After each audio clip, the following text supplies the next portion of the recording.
and direct and whatnot, or maintain what we call the GIS hub. It's the infrastructure, database, and web services, and it's part of our overall geospatial program.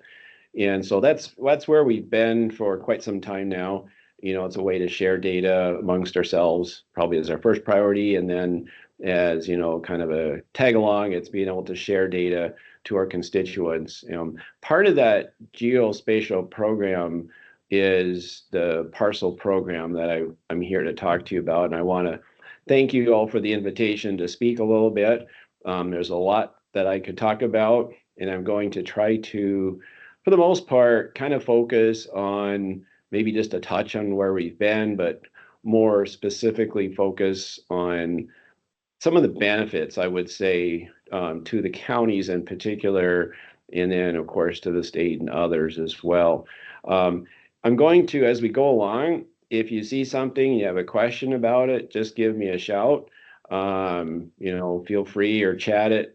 I probably won't be watching the chat as we go along, so there might be a little delay in the answer. Then I've got some time carved up at the end to cover some questions as well. So hopefully I covered everything for the get-go. So we'll just start here as soon as my mouse decides to work. Come on. Okay. Looks like it decided to lock up on me. Let's try this again. Good old Teams, huh? There we go. When in doubt, restart, right? Anyway, so today's meeting, I kind of gave a broad brushed overview, but kind of want to start on some of basically the goal of our overall program. It started out as a project, as all good things do, I guess. And then it kind of morphed into the overall program where we are today. And as we go, call out some notes to kind of give maybe some framework, maybe some background. And like I said before, I kind of want to focus on what we believe is to be some of the uses and benefits of parcels to a variety of stakeholders.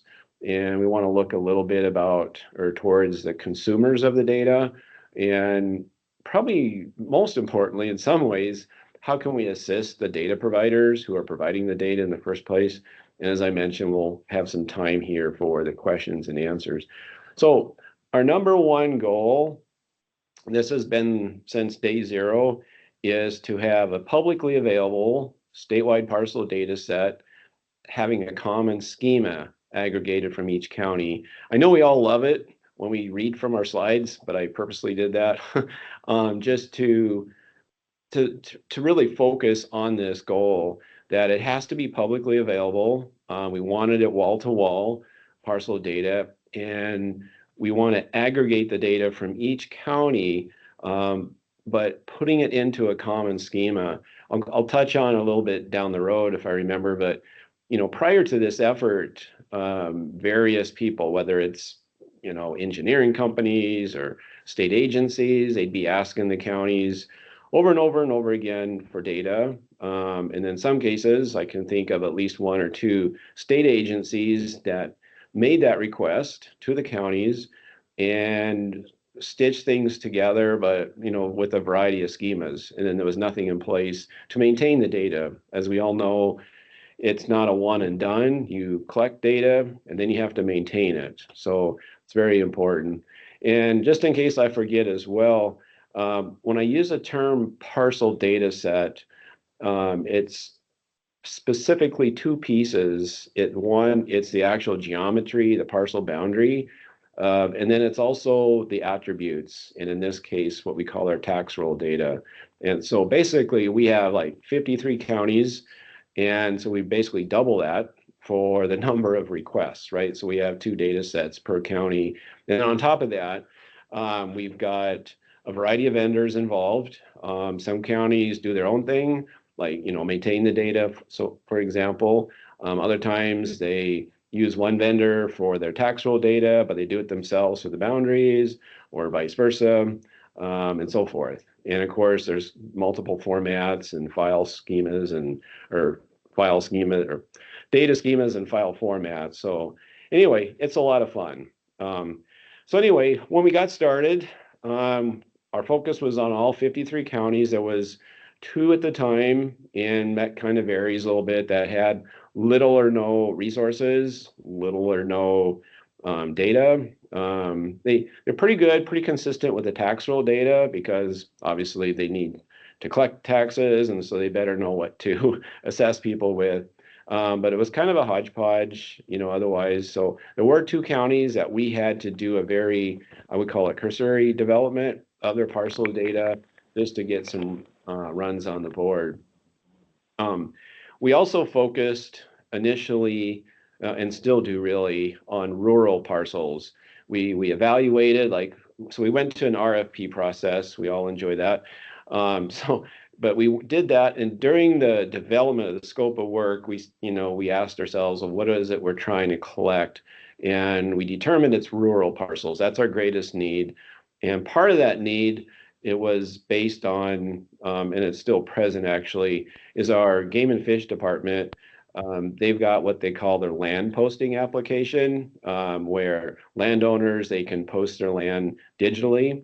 And so they can just log on to their normal game and fish website, where they do other things as a landowner, and then they can nominate which tracts are open or closed and whatnot. So because of that, it's rural by nature. We do have some cities that are inside of the county data that comes right on in, because the counties take care of it, of those cities. We've got other cities that we have no data for, that's not maintained. That's something we'd like to shoot for at some point. We do have two of the larger cities that have come forward and said, hey, can we be part of this gig? And we said, sure. And we basically treat them as a county, same kind of mechanism. We also decided if there should be any kind of edge matching, and overall it's pretty good, but we take it as it is. We don't go down the road of trying to figure out, if everyone's using the same survey company or same control or whatnot. If there's any, we don't typically at a county edge, we don't worry so much about gaps or slivers and fun stuff like that. We also specifically pointed out that we wanted to use the file format, whatever flavor it might be, however it's stored, and then also the schema, whatever flavor it might be. And we did that because I suspect that your counties are very similar to ours, where they're stretched thin with resources, and that's the last thing they need is yet one more mouth to feed. And so we just said, hey, let's just figure out a way to get to your data, and we'll take it from there. So we have these, we call them crosswalk tables. I like the term translation table, but we developed our schema for parcels, and then we match the fields as best we can that's coming in from the counties and or their providers to our schema. And that usually goes pretty well, actually. The downside, of course, is when someone changes a vendor or changes anything, we'll see that. We have notification internally, and then we can then reach out to the county and say, hey, yeah, we saw this, and is this going to be the way it is moving down the road? And if it is, then we make the change on our side. And so it's not a big deal, but I think that's an important thing. We just need to lessen the impact to the county. So that was huge. As I already pointed out, we get the data from the counties and their vendors. And also, as I pointed out, we get the parcel data as both the tax roll and the parcel boundaries. And so for either of those data sets, we get those through a variety of ways. In a way, we're blessed that we started out so late in the statewide parcel program mentality. There's states that have done it many, many years, for many, many years. And you guys, as a state, are very blessed to be starting on it now, and sounds like well into it. And the reason I say that is the technology has changed. And so we get data coming in from zip files. We get it file geodatabases, shape files, I think a couple of geo packages. And the data comes in a variety of ways. One way is for our systems. We've got a couple of ways that we reach out and grab the data. Like the county says, yep, here it is over there. Go grab it. Leave us alone. Great, no problem. Or they do that with the vendors. that they tell the or ask the vendors to say, hey, can you just send your data to the state? And whether it's the county themselves or their vendor, we have another tool where people can log in and either drag and drop or click the upload button and send it up. And then that goes up into that tool. We did a little antivirus type scanning thing, and then off it goes to where its landing spot essentially. So that automated harvesting is wonderful when vendors do that or when our systems do that. And the reason I said it's kind of pays to procrastinate is that wasn't that long ago, everybody had shape files, right? Or zip files or something. And we still have some of that. But the huge thing on that, I think I heard Megan mention ArcGIS Hub, open data portal thing. That's wonderful. There's so many counties that do that now. There's vendors that do that. And that's just the ticket when that's the case, because it's an open API. We grab the data, harvest it, and away we go. It's just completely awesome. It's how we distribute the data ourselves. But that way, they're already doing it for their own needs, and we just go ahead and grab it, and it's just so simple. So we didn't have that capability not that many years ago. So that's a huge thing that you're starting out now, in my mind. And then the other thing is when we first got started, there's probably other things, but somebody had said, hey, what about CAMA, computer aided or computer assisted mass appraisal, I think it is.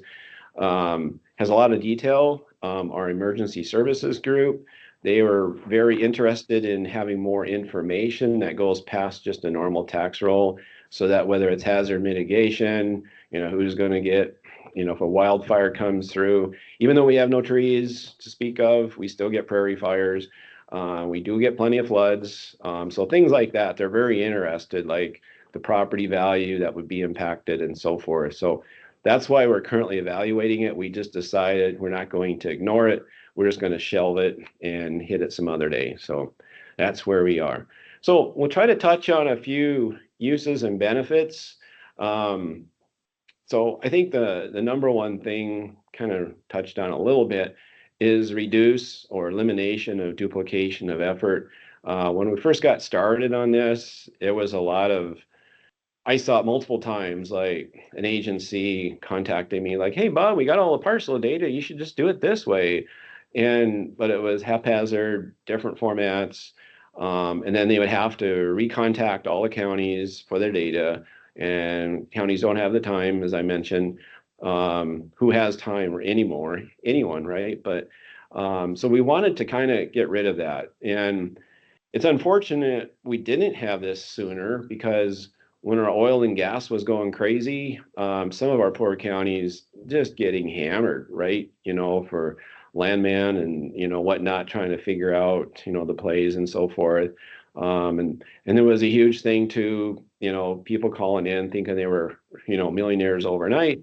We were getting contacted like, yeah, I'm, blah, blah, blah person left me something in the will, blah, blah, blah. And where's this at, et cetera. And so that not having a self-service and stuff took a lot of extra time, and having one central location to at least at minimum, take that first impact. There's still probably times where someone has a detailed question. We see it once in a while, like, hey, yeah, we've got hunters driving across our pasture because they said there's a road there, and there's no road here. It hasn't been for 12 years or something. And so we can initially at least feel that, and then we can sometimes then go to the county and say, hey, here's what we're hearing, and it really streamlines things. So that's I think a big help there.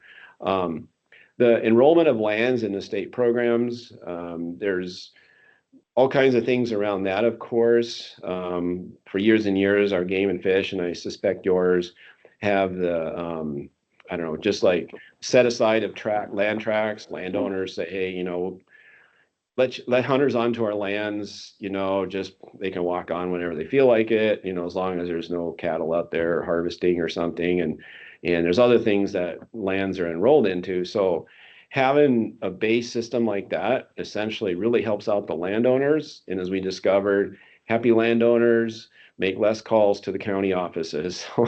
And then the big one, though, was most definitely the thing that pulled the trigger for us, even though we had been talking about the possibility of parcels across the state for some time was our game and fish wanting to, and it was driven by landowners, probably supported by counties through the economic development part with hunters. Pheasant hunting is big here, of course, deer and stuff.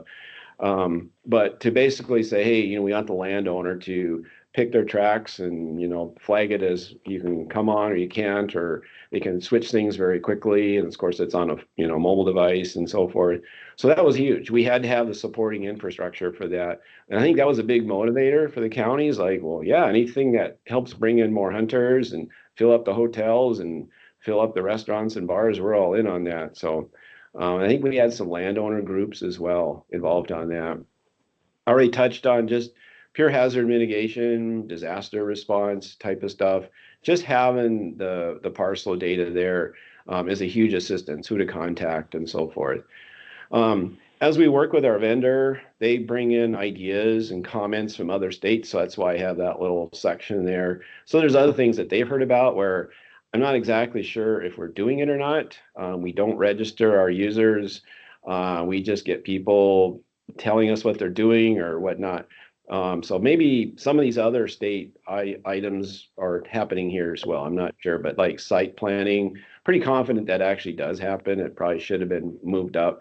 So if somebody's wanting to build something, whatever, some kind of factory or wind farm or who knows what, most likely they're using that data.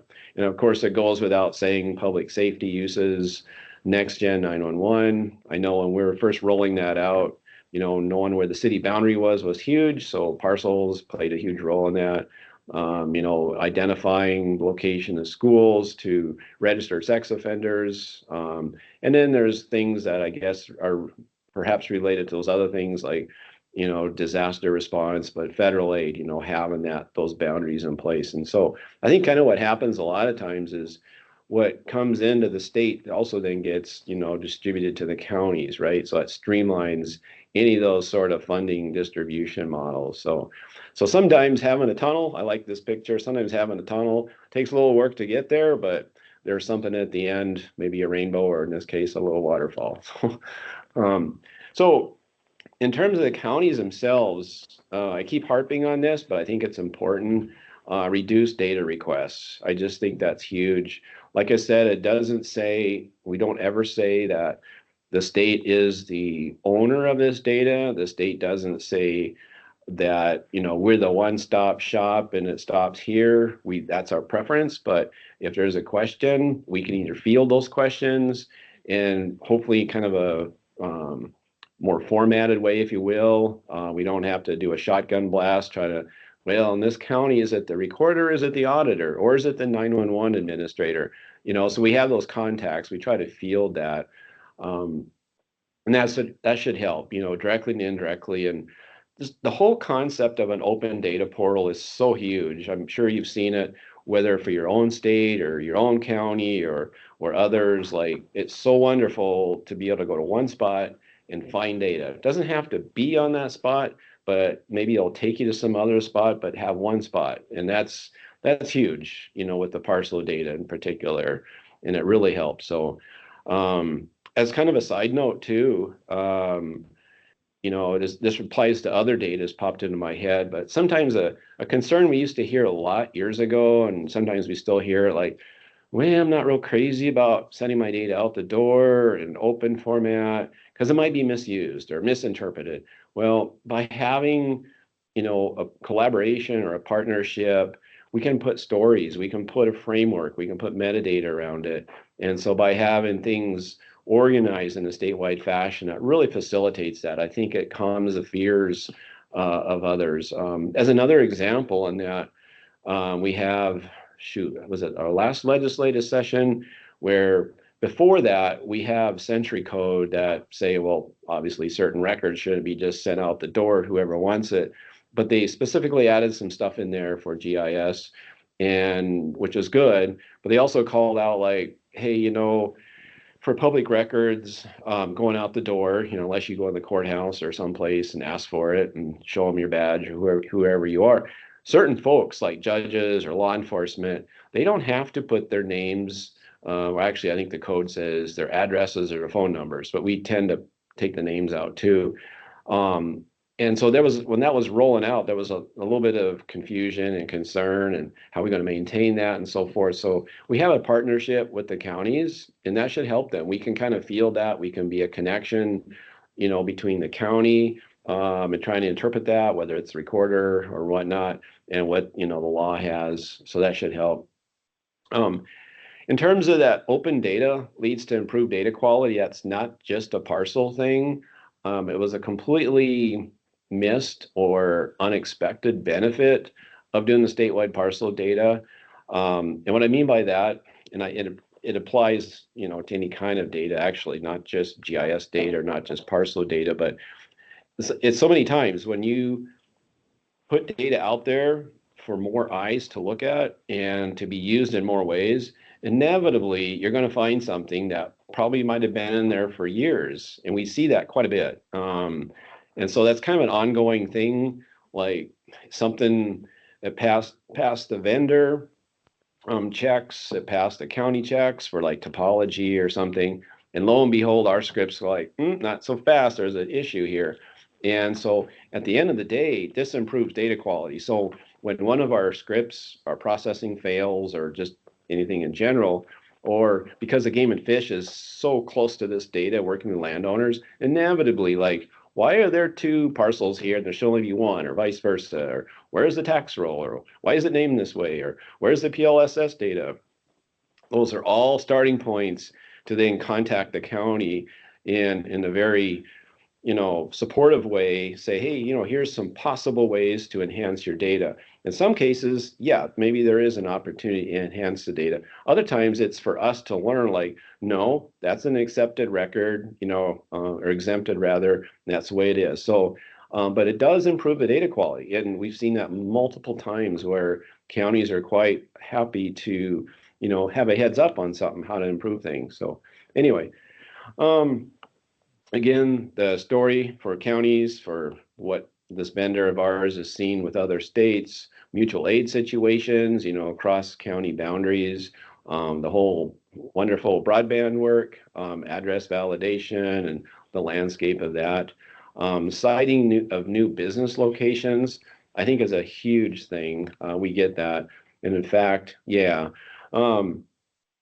There's this one gentleman, he's been very, very supportive of our efforts. So we've had like real estate developers, house hunters, appraisers, very interested in this project. In fact, we've had what I call the, not appraiser, assessor bill went through where they need to have an easier way, if you will, to assess the values of property. So they're very interested in finding that.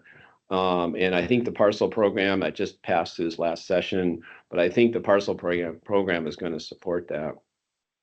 I'll let you read what Roger wrote here while I get a sip of water before I lose my voice. But one thing that's noted there in bold is if it's hard to get to the data, to find it, to use it, it's going to be to the next county. It's going to be to the next state. It's like the flyover county or the flyover state. The focus is just shifted. So just a moment. So anyway, so I can probably share this deck. If anyone's interested, just let me know, Megan. And so if you didn't catch it all. And then who are the consumers? It's everywhere. Like I said, we don't register people.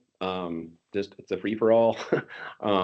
I have heard of people registering, free, of course, so we can track or get the word out on stuff, but whatever works. But so we have a nice buffet of comments here from some private sector folks, some counties, state government, and so forth.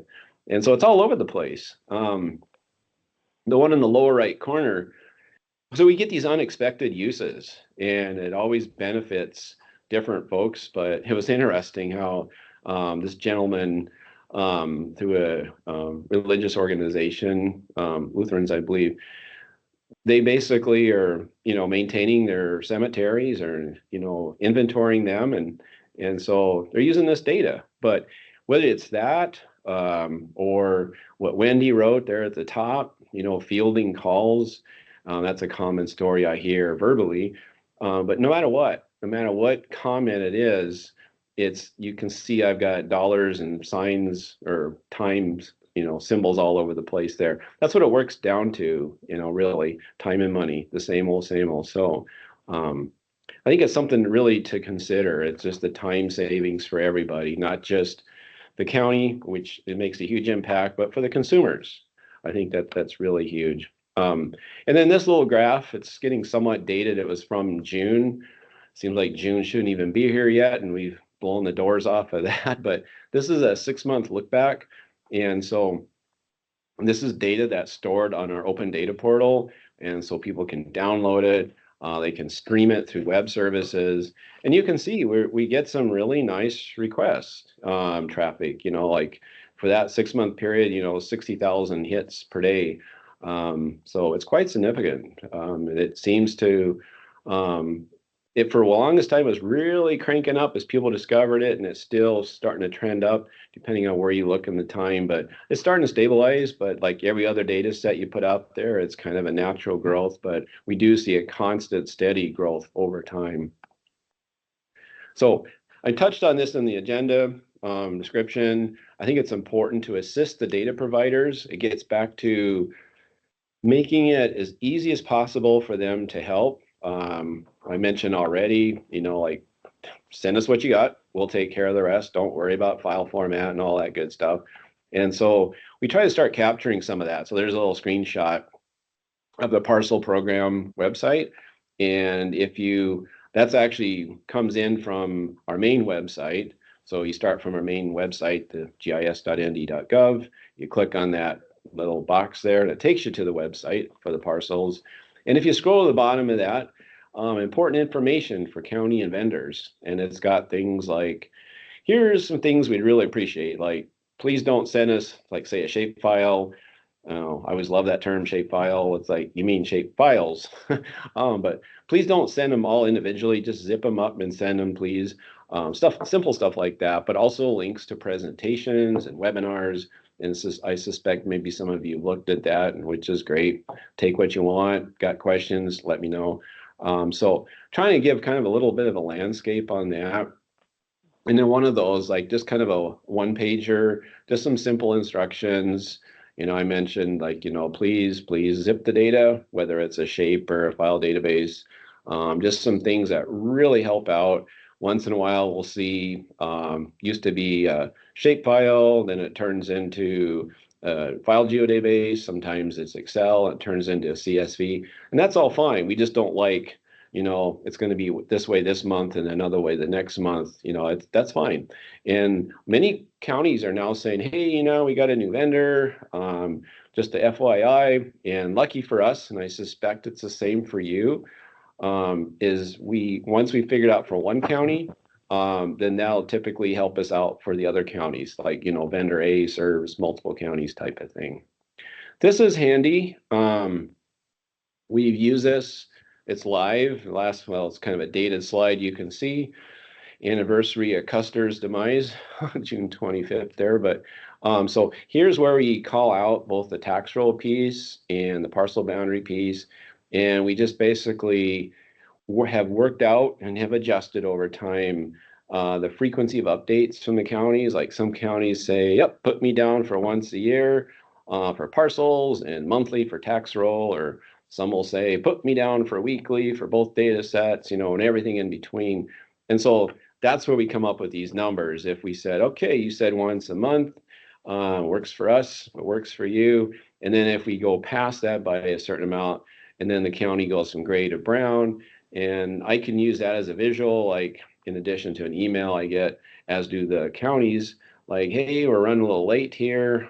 It's just, currency is huge. It's an important flag to help us understand. Like, so if we've got a county, won't mention which one, that turned brown, it's been brown, and like, what's going on? They're usually like just boom, boom, boom. And anyway, we reached out to them and they had a security incident. And so there's some things going on there. It's like, okay, no problem. And there again, if someone comes to us and say, hey, what's up with that county? Without any specifics given, we can say, hey, it's under control. It's just going to be a bit of a delay here. So So I think it's important. The vendors can use this. They can say, well, what do you mean I'm brown? I just submitted that data. What's up, Bob?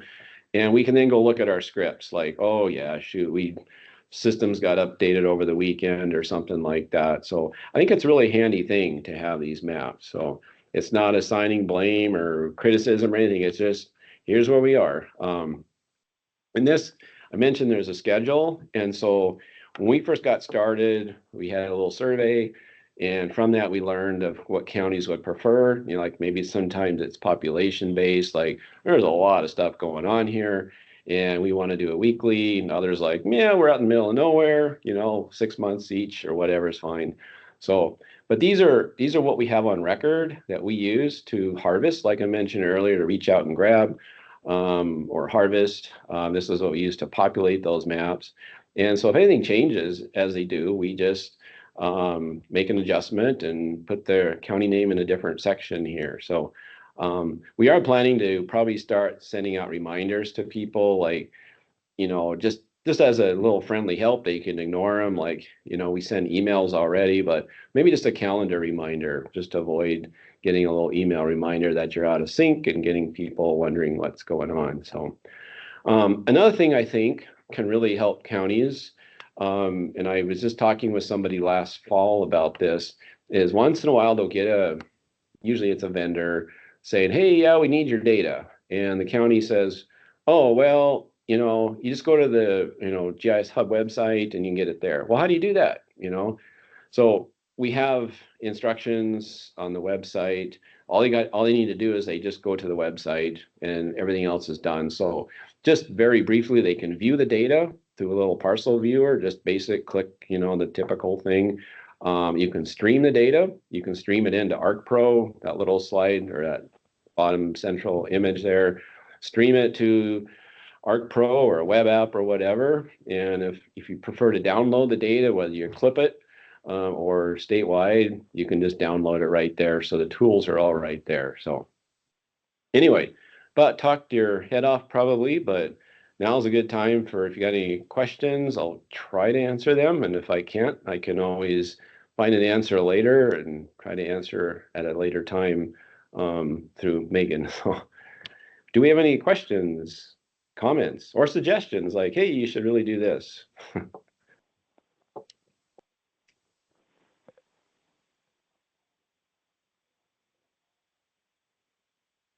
How long did your process take from start to finish, Bob, for this We're project? never done. We, in terms of the initial rollout, of course, you know, all the stuff leading up to asking for funding, you know, so we sort of had gathered up our thoughts and of course the normal gyrations, which are probably similar to your state, you know, check with procurement and legal and, you know, hey, we're going to go on RFP. What are all the things we need to worry about? And, you know, all of those sort of things. So once all that's done, then our next step was to request funding for this. And then, of course, we did that during the 2019 or for the 2019-21 biennium. We work with 2-year budget cycles. So we made the request then. Um, and so obviously we had some estimates and just have to kind of like cast a wide net. What's this going to cost? Fortunately for us, to help on the cost, we were able to capitalize on existing technologies, able to repurpose things. We didn't have to build from scratch. So we were able to like take some of the current state systems, current GIS hub systems. We didn't have to put all that together. It was just a matter of, you know, obtaining the data and putting things together. So anyway, so we got the funding for that. That would have been whenever, I guess, early year of 2019, because the budget would start in July 19. So anyway, at that point, July 19, roughly, we started the whole RFP festivities. And anyway, from the time, once a vendor was selected and we were cruising along, from the time we actually started doing things like stakeholder meetings, you know, overview, the typical kickoff stuff, and then, you know, finally going into production, it was not quite a year. So it went rather fast. I mean, like I mentioned, we had to cut some corners, like, nope, can't do CAMA, can't do topology, can't do cities. but we knew we had to move fast. And so, but yeah, it was about that time. And then so then in the subsequent cycle, the 21 through 23, that's when we started the maintenance cycle. That's kind of when we moved away from calling it a project into a program. And so we continue to do the maintenance, to this very day. So, Sweet. Thank you. you know, and like I said, the two things that dramatically helped, people used to do this, or have already done it rather, they may not have had the ability to leverage the existing investments that counties have made, or the state has made. And so that was huge, having things like the open data platforms in place, and so forth. So, Hey, Bob, I got a question for you. This is Jeff Fedstrom over in Montana. oh, that Jeff. Yeah, no, I'm just kidding. I know. Yeah, Nice to hear your I, voice. I, I Yeah. I presented to this group last month. Megan had asked me, so quite some, some different differences between Montana and Idaho, and Yep. I think probably the same for North Dakota. Did you have any initial pushback from the counties when you approached with this idea, or did you have a lot of driving factors that kind of made it a lot seamless to get all the data from all the counties? Yeah, we were again, don't ever tell my wife this, but I think procrastination pays. Um, the fact that we came in when we did, um, I think helped because I don't know, this is just a general, probably kind of a somewhat stereotype, but with shrinking or static budgets, less people, but more demands on the counties and on the state. And there's probably also more awareness of these data sets, why it should be sharing, a data. I mean, I think some people who have worked with geospatial data for a period of time or length of time, they realize there's value in sharing as long as you are aware that, who actually owns or creates the data. So I think there's a growing awareness that it's probably more advantageous to share than to not share. On top of that, we've heard, especially when we're building the project, we had less than a handful of counties that there was some pushback. And, I think there was a concept like, well, we spent whatever, tens of thousands of dollars on this, and what's in it for us? Why should we just donate that? And it's a valid concern, but and again, I don't ever fully understand all the different things. There's obviously county commissioners and there's different funding models. And, I've never professed to understand all the dynamics, but at the end of the day, majority of the data I would say is public. And we were starting to hear more and more. And we never wanted to bring this out like as in a stick, but more and more counties in other states are saying, we're saying that no, you can't have this data unless you write a check out. And again, when somebody was really pushing it, the counties would lose in that concept. Like I said, we never want to push that because, I suspect your state's like ours, but people are just like, whatever. Let me just share. I want to be a good partner, and that's what we did. So that's why we're eternally grateful for our counties and sharing. But we did have a number of counties that had concerns. Um, I would say viable ones that the money thing I mentioned, but also the time thing, and that's why from the get go, it's like, as we all know, so many of these things are like teeter-totter deals, right? Like, well, if it's easier for this side, then it's more difficult for this side. And so we took, not to be a martyr or anything, but hey, let's leverage the systems we have in place that, to just make it as easy as possible for the data contributors, whether it's a county or their vendors. Water flows in the path of least resistance. And so that's the path we took, no pun intended, I guess. So just over time, people, I can think of probably one of our last counties that were kind of dragging their heels. And you have to totally respect them, right? You can't say, well, you have to do it. No, it's their data. We don't understand the dynamics. But they saw from those maps, the status maps, like, at one time, that those maps change on a nightly basis, but they saw at one time they were the only county left. And we try to never, say, well, yeah, they're the holdouts. No, because there's probably other stuff going on. So you just have to listen to the county, right? And because they have valid concerns, so I don't know if I answered your question, but yeah, there was some of that. Others, the fact that they had these systems already in place, they just said, yep, whether it's a zip file on their website or they have an open data site, they just said, yeah, take it, just go away, just use it. So that helped, as I think is my point, is having some of the technologies in place, both on the state and county side. So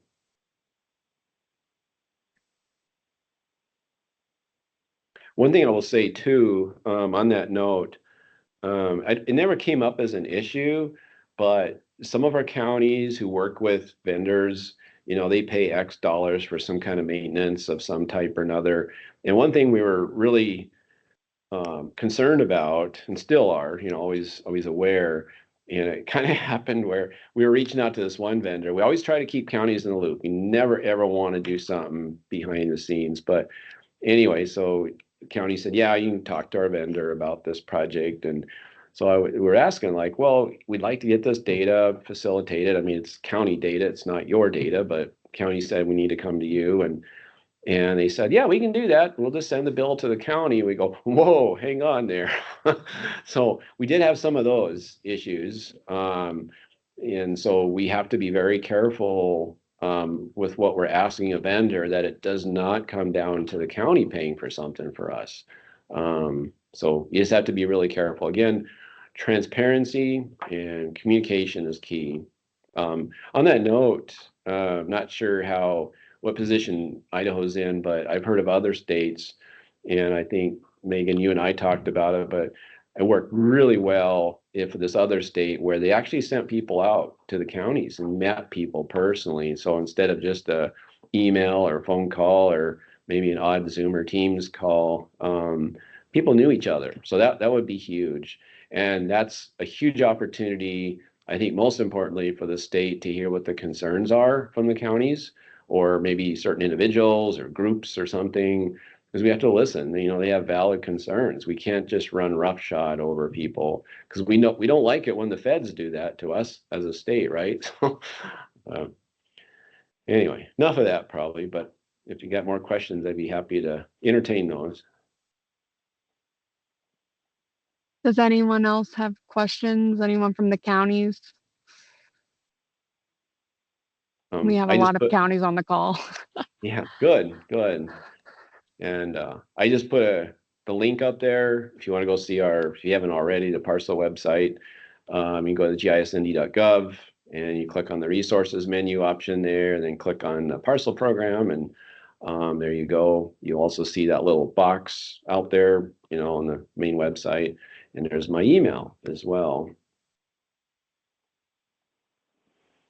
But yeah, for the counties out there, again, if the state's doing something, and I would extend this to counties in our state, if we're doing something that's, a pain in the neck, creating issues, just let us know. I think that's really important. But I think it's incredibly useful to be able to share the data, with the hope that at minimum it's going to maybe make the phone ring less, or less emails, less responses to data. But I don't know. I think that's one of the biggest things as well. And then there's the things you may never hear about, is that development thing, like, hey, I'm doing something, and what do they have here for the land position, or contacting somebody, try to, grease the skids on that. That's a huge thing. Sometimes you don't even know that the data that's out there is helping in that fashion until maybe after the fact.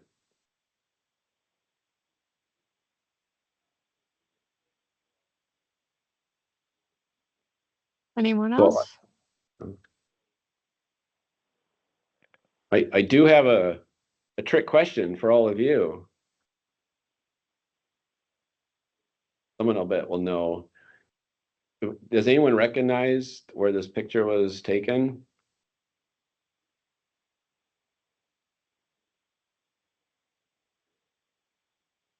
I'll give you a hint. There's a fire burning there right now. Probably about 3,000 acres by now, I suspect. So I had the good fortune of hiking up there with my sister here not that long ago, earlier this year to Bench Lakes. This was the second of them, I think it was. But such beautiful country there. But it was just amazing when I was like putting this little slide deck together. A lot of these are reused slides, but I was like, I should just drop that in there.